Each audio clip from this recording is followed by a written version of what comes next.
গোপন গুনাহ এবং অশ্লীলতা যারা নিমজ্জিত, ধ্বংস আপনাদের অনিবার্য।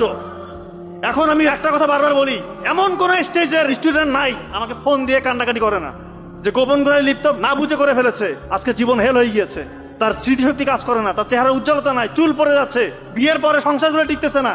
প্রবাসী ভাইরা বলতেছে, স্যার এমন ভুল করছি, এই যে অশ্লীলতা ছড়াচ্ছি, এই যে মোবাইল ফোন গুলা, এগুলোকে দেওয়া হয়েছে যুবক সমাজদেরকে ধ্বংস করার জন্য। আর এখন যুবক সমাজ এই ফাঁদে পা দিয়েছে, এটা শয়তানের ফাঁদ। এই কাজ করবেন না, গোপন ইবাদত করেন, আল্লাহর কাছে এটা থেকে মুক্তির জন্য দোয়া করেন, না হলে কোনো মুক্তির রাস্তা নাই। বিশ্বাস করেন, যত কাজই করেন কোনো কাজে বরকত পাবেন না যদি এই গোপন গুনাহ, এই অশ্লীলতা যদি ছাড়তে না পারেন, আপনার পতন সুনিশ্চিত। আপনি কত বড় হয়েছেন, মেম্বার অফ পার্লামেন্ট, ডাক্তার, বিজ্ঞানী, আপনার পতন সুনিশ্চিত। আপনাকে এমন অবস্থার সম্মুখীন হতে হবে, আপনি ওটা চিন্তা করতে পারবেন না, চিন্তা করতে পারবেন না। বলবেন এরকম কেন অপমানিত হচ্ছে, আমি জায়গায় জায়গায় হেও হচ্ছি, কেন হচ্ছি? আল্লাহ তাআলা আপনার জীবন থেকে রহমত বরকত উঠিয়ে নিয়ে যাবে, কারণ আপনি গোপন গুনাহ লিপ্ত।